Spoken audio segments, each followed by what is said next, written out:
Friends, ওরাকেলের মতো বিখ্যাত company 1 সেকেন্ডে তার 30,000 এমপ্লয়িকে লে অফ করেছে, ছাঁটাই করে দিয়েছে, কাজ নেই। সেই 30,000 কর্মচারী একটা ইমেল পেয়েছে যে you are terminated, you are fired. তার সারা জীবনের ডেডিকেশন, কন্ট্রিবিউশন কোম্পানির প্রতি সবকিছু শেষ।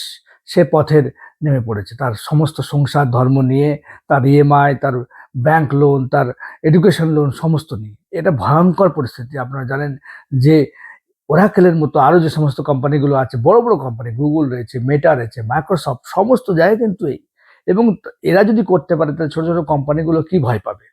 অর্থাৎ এখন ব্যাপারটা হচ্ছে আপনাকে কিন্তু প্রস্তুত থাকতে হবে যে আপনি মনে করলেন আপনি কোম্পানির জন্য 100% দিলেন, আপনি কোম্পানির জন্য কন্ট্রিবিউশন দিলেন, তাহলে বোধহয় কোম্পানি আপনাকে মনে রাখবে। কোনো দিন মনে রাখবে না। You have to think yourself first. আপনার নিজের কথা চিন্তা করতে হবে। এবং এই যে পরিস্থিতি হয়েছে সেটাকে কিন্তু আপনি ফাইট করবেন, অন্য কেউ কিন্তু আসবে না আপনার লড়াই। এবং আগামী প্রজন্ম যারা এখন থেকে পড়াশোনা করছে, কেরিয়ার তৈরি করছে, আমি তো বলবো straight line, leave the job. অর্থাৎ সার্ভিস সেক্টর তোমরা যেওই না, অর্থাৎ চাকরি বাকরি তোমাদের দরকার নেই, তোমরা বিজনেস লাইনটাকে চুজ করো।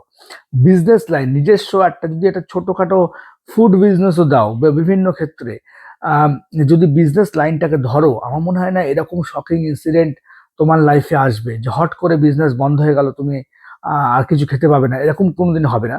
কিন্তু সার্ভিস সেক্টরে গেলে, চাকরি বাকরি খুঁজলেই, একদম সিকিউরিটি খুঁজতে গেলেই কিন্তু এই প্রবলেমটা আসবে। প্রথমে ভালো জব পাবে, কিন্তু যখন চাকরি চলে যাবে তখন তুমি অথৈ জলে পড়বে। কিন্তু বিজনেস করলে এটা কিন্তু কোনোদিনই হবে না।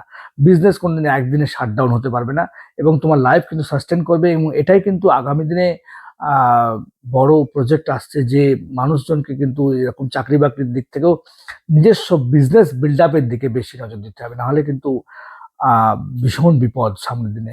আপনারা কমেন্ট বক্সে জানাতে পারেন যে এআই যুগে আমাদের কি, কোন দিকে যাওয়া উচিত।